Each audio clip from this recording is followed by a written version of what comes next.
അസ്സാം വലൈക്കും വറഹമത്തുള്ള. ബിസ്മില്ലാ അൽഹംദുലില്ലാ വസ്സലാത്തു വസ്സലാമു അലാ റസൂലില്ലാ. പ്രിയം നിറഞ്ഞ പീസ് റേഡിയോ ശ്രോതാക്കളെ, പ്രേക്ഷകരെ, പീസ് റേഡിയോ ദൃശ്യം അതിൻ്റെ കഴിഞ്ഞ എപ്പിസോഡിൽ നമ്മൾ ബീഹാർ യാത്രയുമായി ബന്ധപ്പെട്ടും അവിടുത്തെ ചില കാഴ്ചകളും കാര്യങ്ങളും ഒപ്പം അവസാനിപ്പിച്ചപ്പോൾ നമ്മളൊരു വിവാഹത്തിൻ്റെ ചടങ്ങിൽ പങ്കെടുക്കുന്നതും അവിടുത്തെ ഒരു കല്യാണ വിശേഷമാണ് ഇനി നമുക്കുള്ളത്. ഒക്കെ ആയിട്ട് നമ്മൾ ആണ് അവസാനിപ്പിക്കുകയാണ്. നമ്മൾ ഏകദേശം എത്ര സമയം ഉണ്ടാവും അവിടെ കല്യാണത്തിൽ എത്താൻ? ഒരു അരമണിക്കൂറോളം യാത്ര ചെയ്തു. 20 കിലോമീറ്ററേ ഉള്ളൂ. 20 കിലോമീറ്റർ. പൂർണിയയിൽ നിന്നും കുറച്ച് അകലെ. ആദ്യം നേരെ വണ്ടി, നമ്മൾ കയറിയ വണ്ടിയിൽ ഒരാളെ അവിടെ എന്ത് ചെയ്തു, വഴി കാണിക്കാൻ വേണ്ടി വഴികാട്ടിയായിട്ട് ഒരാൾ വെച്ചു. പക്ഷെ വഴികാട്ടിക്കും ഒന്നും സംസാരിക്കാൻ നമ്മൾ കഴിയുന്നില്ല. നമ്മളെ നോക്കി ചിരിക്കാന്നല്ലാതെ അവന് വഴി അറിയില്ലാണോ? വഴി അറിയില്ല, അതാണ് വലിയ ചുറ്റ്. വഴികാട്ടിയായിട്ട് ഇവൻ എന്തിനാണ് കയറ്റിയത് അവനും അറിയില്ല. പെട്ടെന്ന് അവൻ ആരോ ഒന്തി കയറ്റിയതാണ്. അത് മറ്റേ വണ്ടി എത്രയോ ദൂരത്തേക്ക് പോയി. അവിടം വരെ ഇവൻ ചിരിച്ച് മണ്ണ് കപ്പിയെന്ന് പറയില്ലേ, അമ്മാതിരി ചിരി ഇരിച്ചിട്ടുണ്ട്. കാരണം ഇവൻ എന്തിനാണ് കയറ്റിയതെന്ന് വെച്ചാൽ നമുക്ക് വഴി കാണിച്ചാറില്ല. ഇവരാണെങ്കിൽ നേരെ പോവുകയും ചെയ്തു. അത് പോകുന്നതിനിടയിൽ നമ്മൾ എണ്ണ അടിക്കാൻ കയറി. അവിടെ നിന്നാണ് നമുക്ക് ഇവനെ കയറ്റി തരുന്നത്. എണ്ണ അടിക്കുന്നിടത്ത് പെട്രോൾ പമ്പ് പെട്രോൾ പമ്പ് വരെ നമ്മൾ അവരുടെ കൂടെ പോയി. പിന്നെ അവർ എന്ത് ചെയ്ത്, ഇനി മുടുക്ക് വഴിയിലൂടെയാണ് പോവുക. അപ്പോൾ കാണിക്കാൻ വേണ്ടിയിട്ട് ഇവനെ കയറ്റാന്ന് പറഞ്ഞാൽ നമ്മളെ ഒട്ടും വഴി അറിയില്ല. വണ്ടിയിലേക്ക് തള്ളി കയറ്റി. അവിടം വരെ ഇവൻ ചിരിച്ച്. കാരണം എന്താ അറിയോ, ഇവനോട് വഴി ചോദിച്ചാൽ ഇവൻ മേലേക്ക് നോക്കും. ഇവനറിയില്ല. അവസാനം വേറെ കല്യാണത്തിൽ പോയി ഇറങ്ങി. അതാണ്. അപ്പോൾ ആ കല്യാണം അല്ലാന്ന് മനസ്സിലായി. പോകുന്ന വഴിയിൽ ഈ ഒരു പാടത്തിൽ ഒരു വയലിന് നടുവിൽ ഒരു അത്യാവശ്യം കുഴപ്പമില്ലാത്തൊരു കല്യാണം. നമ്മൾ ഇതന്നെ ആയിരിക്കും എന്ന് വിചാരിച്ചു. നമ്മൾ ഡ്രൈവർ നേരെ വണ്ടി സൈഡാക്കി ചെന്ന് അന്വേഷിച്ചപ്പോൾ ഇത് നിങ്ങൾ വിചാരിച്ചല്ല, അത് കഴിഞ്ഞിട്ടുണ്ട് എന്ന് പറഞ്ഞു. ഏതായാലും നമ്മൾ വീണ്ടും കുറെ മുന്നോട്ട് പോയി. ഏകദേശം കുറച്ച് കറങ്ങി നമ്മളവിടെ എത്തുന്നു. അത്രയും ഒരു പഴയ എന്ന് പറഞ്ഞാൽ കുഗ്രാമം തന്നെ അല്ലേ, ഒക്കെ ഒരു ഗ്രാമീണമായിട്ടുള്ള അന്തരീക്ഷത്തിൽ. പക്ഷെ കല്യാണത്തിന്റെ അവിടെ പറഞ്ഞ പോലെ അലങ്കാരങ്ങളാണ്. എന്താ പന്തലൊക്കെ ഇട്ട്, ഷാമിയാന മൊത്തം മറച്ച്. പിന്നെ പണ്ട് നമ്മുടെ നാട്ടിലൊക്കെ ഈ സാരി കൊണ്ട് ഇങ്ങനെ ഡെക്കറേഷൻ ചെയ്തിട്ട് പൂവൊക്കെ ഉണ്ടാക്കി സ്കൂൾസൊക്കെ തൂക്കി, അതേ സിസ്റ്റം. പുറത്തേക്ക് കുറച്ചൊരു പിന്നെ ഡെക്കറേഷൻ ചെയ്തിരിക്കുന്ന ആ ഒരു പന്തൽ ഒഴിവാക്കി കഴിഞ്ഞാൽ ഉള്ളിൽ ഫുള്ള് നാടൻ സംഭവങ്ങളൊക്കെ ഒതുക്കി വെച്ച് കല്യാണത്തിന്റെ ചെറുക്കം നേരെ ഒരു ചെറിയൊരു പന്തൽ കെട്ടിയിട്ട് ആ പന്തലിന്റെ സ്റ്റേജിൽ പോയിട്ട് അവിടെ ഇരിക്കും. അതെ. എത്ര സമയം കഴിഞ്ഞിട്ട് പിന്നെ കല്യാണം. അതൊന്നാമത് അവിടെ വൈകാൻ കാരണം നമ്മൾ നേരത്തെ പറഞ്ഞ കല്യാണത്തിന്റെ ആ ഉസ്താദ് തന്നെയാണ് ഇവിടെയും പിന്നെ കാർമ്മികത്വം ചെയ്യാനുള്ളത്. അപ്പോൾ അവർ വരാൻ വേണ്ടിയിട്ടുള്ള ചെറിയൊരു വൈകല്യം അവിടെ ഉണ്ടായി. പിന്നെ അവിടുത്തെ കല്യാണ ആചാരങ്ങളാണ് നമ്മൾ ശരിക്കും നമ്മളെ എന്ത് ചെയ്ത് എക്സൈറ്റ് ആയിട്ടുള്ള നമുക്കൊരു കാഴ്ചയായിട്ട് തോന്നിയത്. അവിടെ പുതുമാരൻ അവിടെ സ്റ്റേജിൽ പോയിട്ടിരിക്കുന്നു. പെണ്ണിനെയോ അതുമായി ബന്ധപ്പെട്ട ഒരാളെയും ഇല്ല, സ്ത്രീകളെ ഒന്നും അവിടെ കാണൂല. നമ്മളിവിടുന്ന് നേരെ വ്യത്യാസമാണ്. പെൺകുട്ടിയെ കാണൂല, പെണ്ണുങ്ങളുമായിട്ട് ബന്ധപ്പെട്ട ഒരു ടീമിനെ അവിടെ കാണൂല. ഒരൊക്കെ അപ്പുറത്ത് അവരുടെ ആ വീട്ടിലോ അല്ലെങ്കിൽ അനുബന്ധ സ്ഥലങ്ങളിലോ ആയിരിക്കും. ഇത് ഇവനെ റഹ്മത്തിനെ അവിടെ കൊണ്ടേ ഇരുത്തുന്നു. 2 അളിയന്മാർ, അതായത് പെങ്ങളുടെ ഭർത്താവും 2 പെങ്ങന്മാരുടെ ഭർത്താവ് അപ്പുറത്തപ്പുറത്ത് ഇരിക്കുന്നു. പിന്നെ ഉള്ളത് ഉസ്താദ് വന്നതിന് ശേഷം ഈ കല്യാണത്തിൻ്റെ മൂത്താപ്പാർ നമ്മൾ പറയില്ലേ, അതായത് കാരണവന്മാർ. അവിടെ കാരണവന്മാർക്കാണ് സ്ഥാനം. ഇപ്പോൾ നമ്മളെ നാട്ടിലൊന്നും ശരിക്കും അതെടുത്ത് പോയിട്ടുണ്ട്. മുമ്പൊക്കെ നമ്മളെ നാട്ടിലും അത് തന്നെ ഉണ്ടായിരുന്നു. ഇപ്പോഴും നമ്മുടെ ഏകദേശം തെക്കൻ മലബാർ ഏരിയയിലേക്കൊക്കെ ഉണ്ട്. നാദാപുരം, കണ്ണൂർ ഭാഗത്തേക്ക് പോയി കഴിഞ്ഞാൽ സ്ഥാനം ഈ സമ്മതം ചോദിക്കും. അതെ ഉണ്ട്. ഇവിടെ നമ്മുടെ നാട്ടിലെ മലബാർ ഏരിയയിൽ ഈ ഭാഗത്ത് അത് തീരല്ല. അവിടെ സമ്മതം ചോദിക്കുക അമ്മാവന്മാർക്കാണ്. അതായത് ഉമ്മാടെ ആങ്ങളമാർ, അതിൽ മൂത്ത ആങ്ങളക്കാണ് വലിയ അവിടെ ഒരു സ്ഥാനം, കല്യാണത്തിൻ്റെ ഒക്കെ പ്രത്യേകിച്ച്. അപ്പോൾ എന്നാൽ അവർ അനുവാദം കൊടുത്തിട്ടില്ലെങ്കിൽ നടക്കില്ല. അപ്പോൾ ഈ സംഭവങ്ങളൊക്കെ അവരുടെ കയ്യിലുണ്ടാവുക. ഈ സ്റ്റേജിൻ്റെ തൊട്ട് മുമ്പിൽ അവിടെ വന്നിരിക്കുന്നു. പെണ്ണിനുള്ള എല്ലാ കാര്യങ്ങളും കൊണ്ടാണ് ഇവർ വരിക. ആര്? ഈ ഭർത്താവിൻ്റെ അല്ലെങ്കിൽ ആണിൻ്റെ പുതിയാപ്പിളൻ്റെ വീട്ടുകാർ വരിക. വന്നിട്ട് ഓരോന്ന് പെണ്ണിൻ്റെ ഉത്തരവാദിത്തപ്പെട്ട ആളെ തൊട്ടപ്പുറത്ത് ഇരുത്തുന്നു. ജനമധ്യത്തിൽ എല്ലാവരും കാണുന്ന ഇതിൽ തന്നെ. അപ്പോഴേക്കും അവർ ഒരു ചെറിയ സ്നാക്സും കുറേ വെള്ളമൊക്കെ ആയിട്ട് എല്ലാം കൂടെ ഒരു പെട്ടിയാക്കിയിട്ട് നമുക്ക് എല്ലാവർക്കും കൊടുക്കും. അത് കഴിഞ്ഞതിന് ശേഷമാണ് അവർ പറയണതിന് പിന്നെ ഇതാണ് പിന്നെ മധുര സൽക്കാരാണ്. ആ മധുര സൽക്കാരം കഴിഞ്ഞതിന് ശേഷമാണ് ഇത് കൈമാറ്റം. അത് ബോധ്യപ്പെട്ടതിന് ശേഷമാണ് നിക്കാഹ് നടത്താനുള്ളത് അനുവാദമുള്ളൂ. അതെ. അതിൽ എന്തൊക്കെയുണ്ട് കൊടുക്കണമെങ്കിൽ അതിൽ വാപ്പാക്കുള്ള ഉമ്മാക്കുള്ള ഡ്രസ്സ്, പിന്നെ അവിടെ ആരൊക്കെയാണോ ആങ്ങളെയും പെങ്ങളായിട്ടുള്ളത്, പെണ്ണിൻ്റെ ജ്യേഷ്ഠത്തി അനിയത്തി, അവർക്കുള്ളൊക്കെ ഡ്രസ്സ്, പിന്നെ വാച്ച്, ഇവർക്ക് കേട്ടുള്ള വാച്ച് ഏകദേശം ഒരു 10-20,000 രൂപേന്റെ സാധനങ്ങൾ ഉണ്ടാവും. 20 ആവാൻ സാധ്യതയില്ല, അതിന്റെ മേലുണ്ടാവും. അതിന് മേലുണ്ടാവും. അത്രയും സാധനങ്ങളുണ്ട്. പിന്നെ അങ്ങനെ എടുത്തെടുത്ത് കൈമാറി. പിന്നെ 7,000 രൂപ 7,000 അത് നോട്ടായിട്ടില്ലേ? പൈസയായിട്ട് എണ്ണി തിട്ടപ്പെടുത്തി അവരിങ്ങോട്ട് പറയും. പറഞ്ഞ സാധനങ്ങളൊക്കെ ഉണ്ട്. അഥവാ ഇത് പെണ്ണിനുള്ള മഹറാണ്, സ്ത്രീധനല്ല. നമ്മളോട് നേരെ തിരിച്ചാളോ, ഇത് പെണ്ണിനുള്ള മഹർ ഞങ്ങൾ പറഞ്ഞത് കൃത്യമായിട്ട് നിങ്ങൾക്ക് കിട്ടിയില്ലേ എന്നവർ ചോദിക്കുമ്പോൾ അതൊക്കെ അവർ വെക്കാനായിട്ടുള്ളൊരു പാത്രവും കാര്യമൊക്കെ ഉണ്ട്. അത് വെക്കുന്നു, എടുത്തെടുത്ത് വെക്കുന്നു, എല്ലാം കൂടെ കൊണ്ടുപോകുന്നു, പിന്നെയും വെക്കുന്നു. അങ്ങനെയല്ലോ ഒരുപാട് സാധനമുണ്ട്. അത് വെച്ച് അവർ ബോധ്യപ്പെട്ടു എന്ന് പറഞ്ഞു കഴിഞ്ഞാൽ ഉസ്താദിനെ വിളിക്കുന്നു. ഉസ്താദ് അവിടെ നിന്ന് നിക്കാഹ്. നിക്കാഹിന്റെ കാര്യം ഞാൻ ഈ ഉസ്താദ് വരും ഇത് കഴിഞ്ഞാൽ തീർക്കാൻ കുറച്ച് സമയമൊക്കെ ഉണ്ടാവും വിചാരിച്ചിരിക്കുമ്പം അത് വെറും ഒരു കടലാസിലെ വായനയാണ്. അതേ ഉള്ളൂ. ഇതേ പണിയപ്പുറത്ത് പിന്നെ പെണ്ണിന്റെ അടുത്തും പോയിട്ട് അനുവാദം വാങ്ങണം. അതായത് ഇവിടുന്ന് അവർ ഉറുദുവിലാണല്ലോ അവരിങ്ങനെ പറയണമെന്ന് വെച്ചാൽ, ഇന്ന ആളിൻ്റെ മകൻ നിങ്ങളുടെ മകളെ കല്യാണം അന്വേഷിച്ച് അല്ലെങ്കിൽ കല്യാണത്തിന് നിക്കാഹിന് ഒരുങ്ങി വന്നിരിക്കുന്നു, അത് അഡ്രസ്സും കാര്യമൊക്കെ പറയുന്നുണ്ട്, അത് നിങ്ങൾക്ക് സമ്മതമാണോ? അവിടുന്ന് ആളുകളുടെ മുമ്പിൽ വെച്ചിട്ട് ഇജാബും കബൂലും. അപ്പം ഇന്ന ആളുടെ മോളെ നിനക്ക് കല്യാണം കഴിപ്പിച്ച് തരുന്നു, നീ അത് സ്വീകരിക്കാൻ തയ്യാറാണോ? അപ്പോൾ ഞാൻ സമ്മതിച്ചിരിക്കുന്നു എന്ന് എന്ത് ചെയ്യണം? പറയണം. അതാണ് അവിടുത്തെ നിക്കാഹിൻ്റെ ആ ഒരു രീതി. നമ്മൾ നേരെ തിരിച്ച് നമ്മൾ ഇവിടുത്തൊക്കെയാണ് വിചാരിച്ചിട്ടാണ് ഇരിക്കുന്നത്. ഏതായാലും അത് നല്ലൊരു കാഴ്ചയായിരുന്നു. വരുന്നവർ പൈസ കൊടുക്കുന്നു, അതുപോലെ തന്നെ മാല ഇടുന്നു, പിന്നെ ആശീർവാദങ്ങളും കാര്യങ്ങളൊക്കെ ചെയ്യുന്നു. അത് കഴിഞ്ഞ ഉടനെ പിന്നെ ഫുഡാണ് വേറെ. വല്ലാത്ത ഫുഡ് തന്നെയാണ് അല്ലേ? ഫുഡ് നല്ലൊരു, നമ്മൾ വിചാരിക്കും നെയ്ച്ചോറോ ബിരിയാണി എന്തെങ്കിലും അല്ല, വെറും ചോറ്, സാദാ ചോറ്. അത് നമുക്ക് ചിരിക്കാൻ. നമ്മളെന്താ പറയുക, നമ്മളെ നാട്ടിൽ മന്തിയും ബിരിയാണിയും ഗൾഫ് അറേബ്യൻ ഫുഡ്സ് കാര്യങ്ങളൊക്കെ തിന്ന് ശീലിച്ചുകൊണ്ടാണ് നമ്മളെ കല്യാണത്തിന്. ഇവരെ കല്യാണത്തിന് വെറും ചോറും ഇറച്ചിയും എന്ന് പറഞ്ഞാൽ അത് സംഭവമാണ്. കാരണം അതില്ലാത്ത ആ ഗ്രാമത്തിലെ ഈ കല്യാണത്തിലേക്ക് വന്ന് നോക്കിക്കണം കുറേ പാവപ്പെട്ട കുട്ടികൾ. എത്ര ആളുകൾ നോക്കിക്കണം ആ ഗേറ്റിന്റെ അവിടെ അല്ലേ? ആ ഗേറ്റിന്റെ സൈഡിൽ ഇങ്ങനെ ശരിക്കും നമുക്ക് സത്യം പറഞ്ഞാൽ ഭക്ഷണം കഴിക്കാൻ പോലും തോന്നാത്തൊരവസ്ഥ ഉണ്ടായി. കാരണം ആളുകൾ ഇത് കഴിഞ്ഞിട്ട് കിട്ടുമെന്ന് വിചാരിച്ച് നിൽക്കുന്ന ഒരു സിസ്റ്റമാണത്. ഞാൻ മുമ്പ് പിന്നെ ഇതേപോലെ ഒരു കല്യാണത്തിന് ഫുഡിന് വേണ്ടി മാത്രം, അതായത് ഭക്ഷണത്തിൻ്റെ സമയത്ത് ചെന്ന സമയത്ത് ഇതേപോലെ ഉണ്ടായിരുന്നു. ഞങ്ങൾ ചെന്നപ്പോൾ വൈകിട്ടുണ്ടായിരുന്നു. അത് ബീഹാറിൽ തന്നെ. ബീഹാറിൽ നിന്ന് ഞങ്ങൾ വേറൊരു യാത്ര കഴിഞ്ഞ് എനിക്ക് തോന്നുന്നു ആ ട്രെയിനിങ്ങുമായിട്ട് ബന്ധപ്പെട്ട് പോയ സമയത്ത് അവിടുന്ന് ഞങ്ങൾ ചെല്ലുമ്പോൾ ഒരു കല്യാണം നമുക്ക് അവിടുന്ന് ഭക്ഷണം കഴിക്കാം എന്ന് പറഞ്ഞിട്ട് ഞങ്ങൾ അവിടുത്തെ മുത്തീർ റഹ്മാൻ മൗലാന കൊണ്ടുപോകുന്നു. ചെല്ലുന്ന സമയത്ത് എല്ലാ കല്യാണത്തിൻ്റെ എല്ലാ ഏകദേശ ചട്ടവട്ടങ്ങളൊക്കെ കഴിഞ്ഞ് നിൽക്കുകയാണ്. അപ്പോൾ ഇവരെ തിരക്കാണ്. അപ്പോൾ ഈ ഞങ്ങൾ കൊണ്ടുപോയ മൗലാന പറഞ്ഞു, ഇവിടെ ഏത് കല്യാണം ആണെങ്കിട്ടെ ഇതേപോലുള്ള എന്തെങ്കിലും ഫംഗ്ഷൻ ഉണ്ടെങ്കിൽ ഇങ്ങനെയുള്ള ആളുകൾ വരും. പുറത്തുനിന്നുള്ള ആൾക്കാരാണത്. വരും. അവർക്ക് നമ്മൾ കഴിച്ചതിൻ്റെ ബാക്കിയുണ്ടല്ലോ അത് കിട്ടണം. അതും കൂടെ നമ്മൾ എന്ത് ചെയ്യൂല, കളയാൻ പാടില്ല. അത് കൊടുക്കും.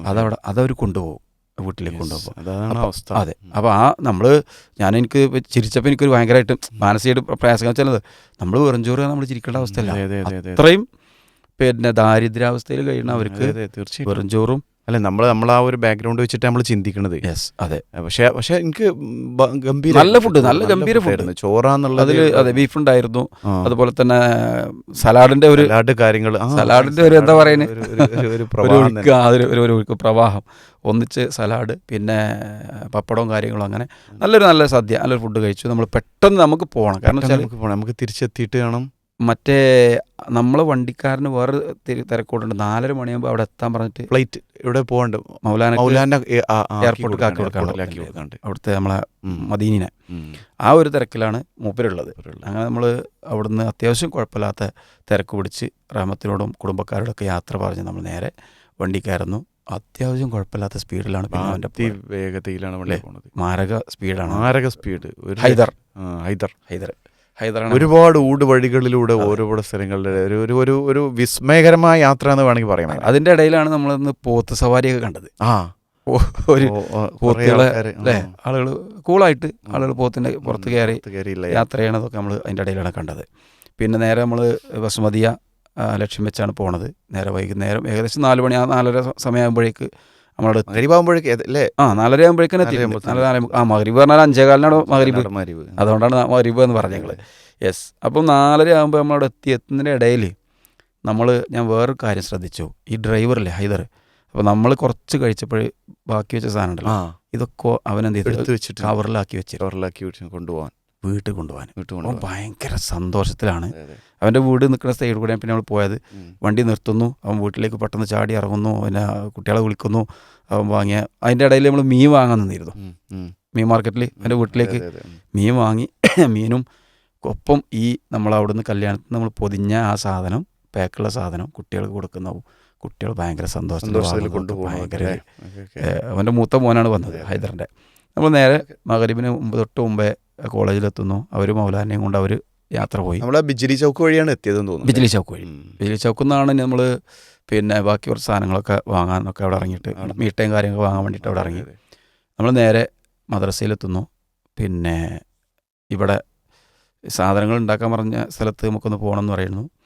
അതിനിടയിൽ മൗലാന നമ്മളോട് പറഞ്ഞു വെച്ചാൽ നിങ്ങൾ വേണമെങ്കിൽ നേപ്പാളിലൊന്ന് പോയിട്ട് വന്നോ എന്ന് പറഞ്ഞു. അങ്ങനെയാണ് നമ്മൾ നേപ്പാളിലേക്ക് പോകാനുള്ള പിറ്റേന്നാണ് നേപ്പാളിലേക്ക് പോകാനുള്ളത്. അതിരാവിലെ നമ്മൾ നേപ്പാളിലേക്ക് പോകാൻ വേണ്ടി നിൽക്കുകയാണ്. നേപ്പാൾ യാത്രയാണ് ശരിക്കും ഇതിൽ കല്യാണത്തിന് തൊട്ട് പിന്നെ നമുക്കൊരു യാത്രയുടെ ഒരു ഫീല് തരുന്നത്. നമ്മൾ നേരെ അവിടുന്ന് ഒരു വണ്ടി വിളിച്ചാണ്ട് പിന്നെ ജോഗ്ബനിയിൽ എത്താണ്. ജോഗ്ബനിയിൽ എത്തുമ്പോൾ ഇത് ജോഗ്ബനി എന്ന് പറഞ്ഞു കഴിഞ്ഞാൽ ശരിക്കും ഇന്ത്യ നേപ്പാൾ ബോർഡറാണ്. അവിടം വരെ ട്രെയിനുള്ളൂ. ട്രെയിൻ പോവുകയാണെങ്കിൽ അവിടം വരെ ട്രെയിനുള്ളൂ. പിന്നെ ജോഗ്ബനിയിലെത്തി നമ്മൾ അവിടുന്ന് ബോർഡർ കടന്നു. പിന്നെ നമുക്കവിടുന്ന് പിന്നെ ബസ് സ്റ്റാൻഡിലേക്ക് എത്തിച്ചേരാൻ വേണ്ടി നമ്മളൊരു ഓട്ടോ പിടിച്ചു. അവിടുന്ന് ധരൺ ബസ് സ്റ്റാൻഡിലേക്ക് നമ്മൾ ചെല്ലുകയാണ്. ഇല്ല, ജോഗ്ബനി ബസ് സ്റ്റാൻഡിലേക്ക് നമ്മൾ ചെല്ലുകയാണ്. ജോഗ്ബനി ബസ് സ്റ്റാൻഡിൽ ചെന്നിട്ട് അവിടുന്ന് നേപ്പാൾക്ക് ബഡേട്ടാറിലേക്ക് കയറണമെങ്കിൽ ബസ് കയറി പോയിട്ട് ധരണിലെത്തിയിട്ട് ധരണിൽ നിന്ന് പിന്നെ വണ്ടി ധരണിൽ ഫുഡ് കഴിക്കാൻ നമ്മൾ തീരുമാനമുണ്ടായി. ധരണിലെത്തുമ്പോഴുള്ള കാഴ്ചകൾ നല്ല രസമുള്ള.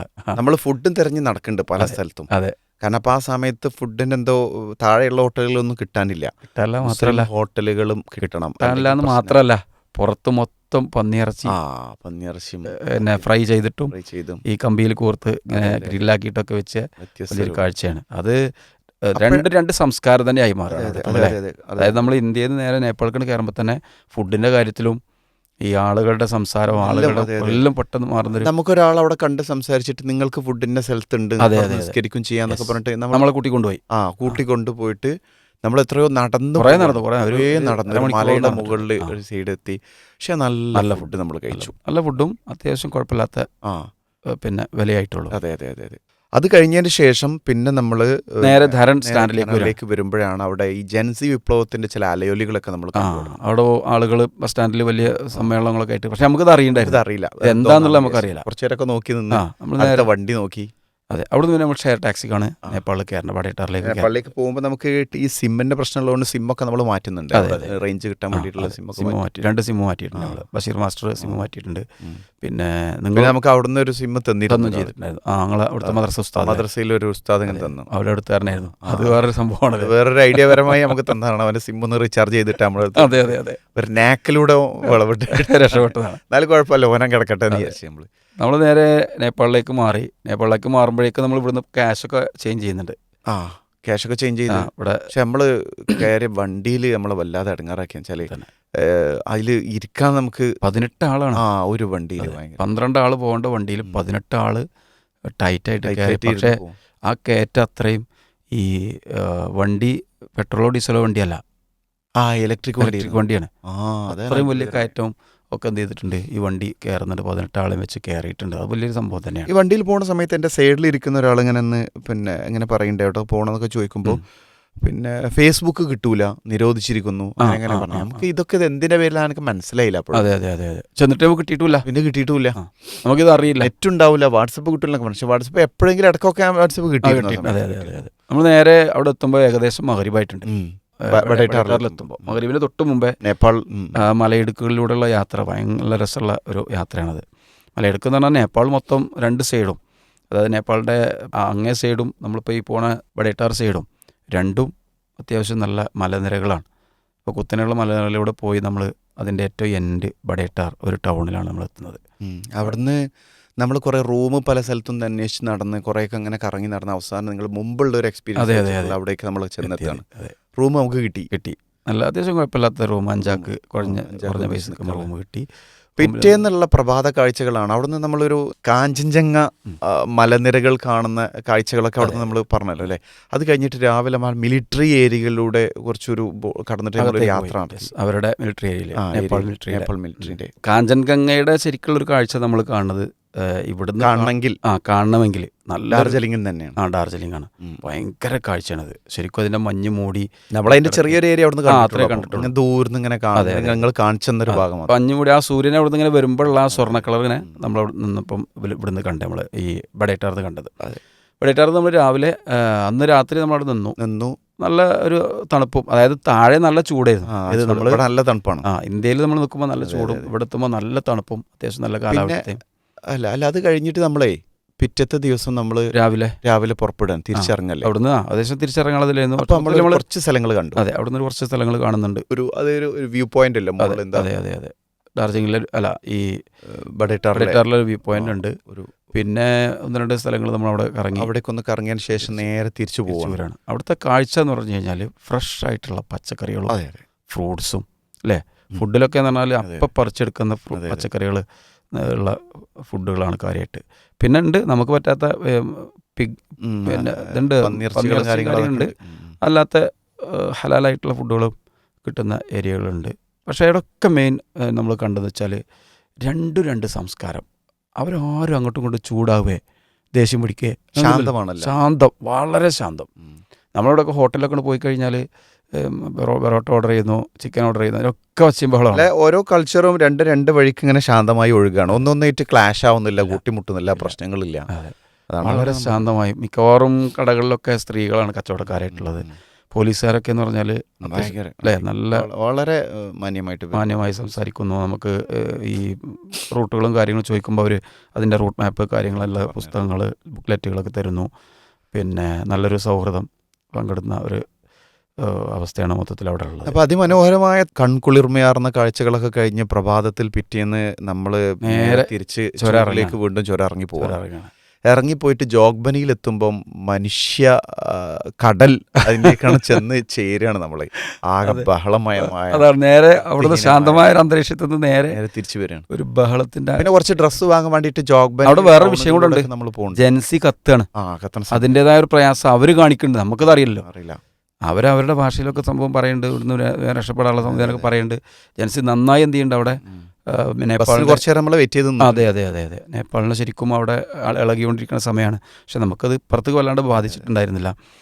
പിന്നെ നമ്മൾ നേരെ ജോഗ്ബനി എത്തുന്നു. അവിടെ കുറച്ച് ഡ്രസ്സും അതുപോലെ തന്നെ മീട്ട കുറച്ച് പർച്ചേസുകളൊക്കെ നടത്തിയിട്ടുണ്ട് നമ്മൾ. പക്ഷെ ആ പർച്ചേസിന് തന്നെ ബോഡി ആകെ ടയർഡായി. അതെ, ഒന്നാമത് മേലെന്ന് തണുപ്പ്, കിടന്നപ്പോഴേക്ക് ചൂട്, ഭയങ്കര ചൂട്. ലസ്സി നന്നായി ആസ്വദിച്ച് കഴിച്ചു. പിന്നെ നമ്മൾ ആ ലാസ്റ്റ് ആ ബിരിയാണിയൊക്കെ കഴിച്ചു കഴിഞ്ഞതിന് ശേഷം പിന്നെ നമ്മൾ നിസ്കാരം കഴിഞ്ഞ് അവിടെ വലിയൊരു പള്ളി, പണി പൂർത്തിയാത്ത പള്ളിയാണെങ്കിലും അതിൻ്റെ ഇടയിൽ പോകുന്ന വഴിയിൽ ശർക്കര ഉണ്ടാക്കുന്ന സ്ഥലമൊക്കെ നമ്മൾ കണ്ടു. അതെ. അപ്പൊ അത് കാണുന്നു. പിന്നെ ഇനി മേലാൽ ശർക്കര തിന്നൂല എന്ന രൂപത്തിലേക്കുള്ള കണ്ടു കഴിഞ്ഞാൽ പിന്നെ അതിനൊന്നും തോന്നൂല. അതെ. അത് കഴിഞ്ഞു നമ്മൾ നേരെ നാട്ടിലേക്ക്. പിന്നെ നമ്മൾ നാട്ടിലേക്ക് പോകാൻ വേണ്ടിയിട്ട് ഓട്ടോ ചോദിക്കുമ്പോൾ ജാമ്യ കമാൽ സൂപ്പറിലേക്ക്. പക്ഷേ അവിടുന്ന് ഓട്ടോ കിട്ടാത്തപ്പോൾ നമുക്ക് പിന്നെ കുറച്ചുകൂടി സൗകര്യം ഇരിക്കാൻ നല്ല രസമായി തോന്നിയ 10 കിലോമീറ്ററിൻ്റെ ഉള്ളിൽ 2-3 കിലോമീറ്ററിൻ്റെ ഉള്ളിൽ മാത്രം ചുറ്റി കിടക്കുന്ന ടോട്ടോ. പക്ഷെ ടോട്ടോനോട് നമ്മൾ പറയും ഇത് നേരെ ഈ 50 കിലോമീറ്റർ പോകുമെന്ന് ചോദിക്കുമ്പോൾ അവൻ അത്ഭുതപ്പെടുന്നുണ്ട്. 50 കിലോമീറ്റർ ഒക്കെ വിളിക്കാൻ ആളുണ്ട്. ആദ്യമായിട്ടായിരിക്കും മിക്കവാറും അവനും പോകുന്നുണ്ടാവുക. പക്ഷെ അത് എത്ര മണിക്കൂറിൽ എത്ര കിലോമീറ്റർ ഇത് പോവുള്ളൂ? ആകെ 30 വേഗതയിലേ പോവുള്ളൂ. അത്രേ ഉള്ളൂ. എന്തായാലും നമ്മളും അവനും ഒരേപോലെ ആയതുകൊണ്ടാണ് വണ്ടി വിടുക. ആദ്യമായിട്ടായിരിക്കും ബീഹാറിൽ ഒരാൾ 50 കിലോമീറ്റർ ഈ ടോട്ടോയിൽ സൈക്കിളിൽ പോകുമെന്ന് പറഞ്ഞ പോലത്തിൽ പോകുന്നതില്ലേ 4-5 ആള്. എന്തായാലും അതിലാണ് നമ്മളെ യാത്ര. പിന്നെ പക്ഷെ യാത്ര രസമായിരുന്നു. വളരെ സ്ലോ ആയിട്ടാണെങ്കിൽ എല്ലാം കണ്ട് തൊട്ടറിഞ്ഞിട്ടുള്ളൊരു യാത്ര. അരമണിക്കൂർ കൊണ്ട് എത്തേണ്ടതിന് 1.5 മണിക്കൂർ അധികം എടുത്തിട്ടുണ്ട്. അതെ, 1.5 മണിക്കൂർ എന്തായാലും വന്നിട്ടുണ്ട്. അവിടുന്ന് മഗ്‌രിബൊക്കെ ആയി. നമ്മൾ അതിൻ്റെ ഇടയ്ക്ക് ബാറ്ററി ചാർജ് കുറേ പ്രശ്നങ്ങൾ ഓഫായൊക്കെ ചെയ്തു വണ്ടി. ബാറ്ററിക്കാണ് വണ്ടി. നമ്മൾ മഗ്‌രിബാകുമ്പോൾ അവിടെ എത്തിയ സമയത്ത് നമ്മൾ ഇവൻ്റെ ഈ നമ്മളെ ബെഞ്ചും ഡെസ്ക് ഉണ്ടാക്കി അവിടെ പോകണം തീരുമാനിച്ചിരുന്നു. പക്ഷെ അന്നത് നടന്നില്ല. അന്ന് അവരുടെ പൂജ അവധിയൊക്കെ അതുകൊണ്ട് ഇന്നില്ല എന്ന് പറഞ്ഞപ്പം തിരിച്ച് നമ്മൾ നേരെ ഷറഫുദ്ദീൻ ഉസ്താദിൻ്റെ വീട്ടിൽ പോയി. അവിടുന്ന് അന്ന് രാത്രി കഴിഞ്ഞ് പിറ്റേന്ന് രാവിലെ നമ്മളിവിടെ എത്തിയപ്പോൾ ഇവൻ്റെ അടുത്ത് ചെന്ന സമയത്ത് എന്തില്ല, ഇവൻ പണി തുടങ്ങിയിട്ടില്ല. അപ്പോഴേ നമുക്ക് ശരിക്കും സത്യം പറഞ്ഞാൽ ടെൻഷൻ തുടങ്ങി. കാരണം സാധനങ്ങളെല്ലാം അവൻ്റെ വീട്ടിലെത്തിച്ചു, അവൻ പണി ആരംഭിച്ചിട്ടുമില്ല. അപ്പോൾ ഓരോ ന്യായം പറഞ്ഞാണ്ട് അത് പൂജയായിരുന്നു, പൂജ വെക്കാനോ എടുക്കാനുള്ള സമയം ഒക്കെ നമ്മൾ ആയിക്കോട്ടെ എന്ന് പറഞ്ഞ് പിന്നെ ഏകദേശം അതിൻ്റെ ഒരു ധാരണയിലെത്തി. അവരുടെ ലേഡീസ് ക്യാമ്പസ് കൊണ്ടും നമ്മളൊന്ന് സന്ദർശിച്ചു. അവിടുത്തെ ഉസ്താദന്മാരും കാര്യങ്ങളൊക്കെ കണ്ടു. അന്ന് അവിടെ പരീക്ഷ നടക്കുകയാണ്. തറയിലിരുന്നാണ് നമ്മൾ പരീക്ഷ അത് നടന്നുകൊണ്ടിരിക്കുന്നത്. നല്ലൊരു അനുഭവമായിരുന്നു. കുട്ടികളെല്ലാവരും തറയിരുന്ന് പരീക്ഷ എഴുതുന്ന കണ്ടപ്പോൾ തന്നെ നമുക്ക് ഇത് ബെഞ്ച് ഡെസ്കിന്റെ ഒരു ആവശ്യകത ഒക്കെ ശരിക്കും അവിടെ ബോധ്യപ്പെടുന്നു. അതെ അത് കഴിഞ്ഞ് നമ്മൾ യാത്രക്കുള്ള ഒരുക്കങ്ങളാണ്. അതെ. പിന്നെ തിരിച്ചു വരാനുള്ള ആ, ഞാൻ 7-ാം തീയതി നമ്മൾ തിരിച്ചു ആ, പോരാണ്. പിന്നെ തിരിച്ചു പോരാണ്. 8-ാം തീയതി തിരിച്ച് നമ്മൾ പോരുന്നതും ഇവിടുന്ന് തന്നെയാണ്. ദർഭംഗയിൽ നിന്ന് നമുക്ക് ദർഭംഗയിൽ. വണ്ടിയുള്ളത്. അതും ബംഗയിലേക്ക് നമ്മൾ ആക്കി തരുന്നുണ്ട്. അതെ, അതും ഒരു മരണപ്പാച്ചിലാണെന്ന് വേണമെങ്കിൽ പറയാം. അതെ, അതെ. കറക്റ്റ് നമ്മളെ ഡ്രൈവർ ടൈമിന് നമ്മൾ ഇറങ്ങി. ഹൈദർ. ഹൈദറാണ്. കറക്റ്റ് ടൈമിന് നമ്മൾ ഇറങ്ങി. ഏകദേശം കറക്റ്റ് ടൈമിൽ തന്നെ പക്ഷെ അപ്പോഴേക്കും ഒരു മെസ്സേജ് വന്നു, നിങ്ങളെ ഫ്ലൈറ്റ് വൈകിട്ടുണ്ട് എന്ന് പറഞ്ഞു. വൈകിട്ടുണ്ട്, ഇപ്പോഴല്ല എന്ന് പറഞ്ഞു. അതെ അതെ അതെ അതെ. അത് നമുക്ക് പക്ഷെ അത് കുറച്ച് വെറുതെ ആയിരുന്നു. അത് എന്തോ കാരണം കറക്റ്റ് ടൈം തന്നെയാണ്. അതെ, നമുക്ക് പക്ഷെ എന്തോ മെസ്സേജ് ഫേക്ക് മെസ്സേജ് വന്നതാണ്. എന്തോ മിസ്റ്റേക്ക് സംഭവിച്ച. പക്ഷെ നമ്മൾ നേരത്തെ എത്താന്ന് പറഞ്ഞാൽ ഹൈദർ തന്നെയാണ് പറഞ്ഞത്. വൈകി എന്ന് പറഞ്ഞാലും വേണ്ട, നമുക്ക് നേരത്തെ എത്താന്ന് പറഞ്ഞിട്ട് കറക്റ്റ് ടൈമിനോട് എത്തുന്നു. അതിനിടയ്ക്ക് നമ്മൾ 1-2 സാധനങ്ങൾ പർച്ചേസ് ചെയ്യുന്നു, ഫുഡും കാര്യങ്ങളും നമ്മൾ വാങ്ങുന്നു. അവർ നമ്മളെ യാത്ര അയക്കുന്നു. നേരെ നമ്മൾ വീണ്ടും കാലിക്കറ്റിലേക്ക് യാത്ര കാലിക്കറ്റിലേക്കാണ്. ഹൈദരാബാദ് വഴി കാലിക്കറ്റിലേക്ക് നമ്മൾ എത്തുന്നു. അങ്ങനെ ഒരു മനോഹരമായ 2ാമത്തെ ഒരു ബീഹാർ സൂപ്പോൾ യാത്ര അവിടെ അവസാനിക്കുകയാണ്. ബാക്കി കാര്യങ്ങൾ നമുക്ക് ഇൻഷാ അല്ലാഹ് അടുത്ത എപ്പിസോഡുകളിൽ സൗകര്യത്തിനനുസരിച്ച് പ്രേക്ഷകരോട് സംസാരിക്കാം. എന്തായാലും ഇങ്ങനെ ഒരു യാത്രയെ ആസ്വദിക്കുകയും അതോടൊപ്പം നമ്മുടെ ഈ അനുഭവങ്ങൾ കേൾക്കുകയും ചെയ്ത ഓരോരുത്തർക്കും പ്രത്യേകിച്ച് നന്ദി അറിയിക്കുകയാണ്. പീസ് റേഡിയോ ഈ ദൃശ്യം ഈ എപ്പിസോഡ് ഇവിടെ സമാപിക്കുന്നു. അസ്സലാമു അലൈക്കും വറഹ്മത്തുള്ളാഹി വബറകാതുഹു.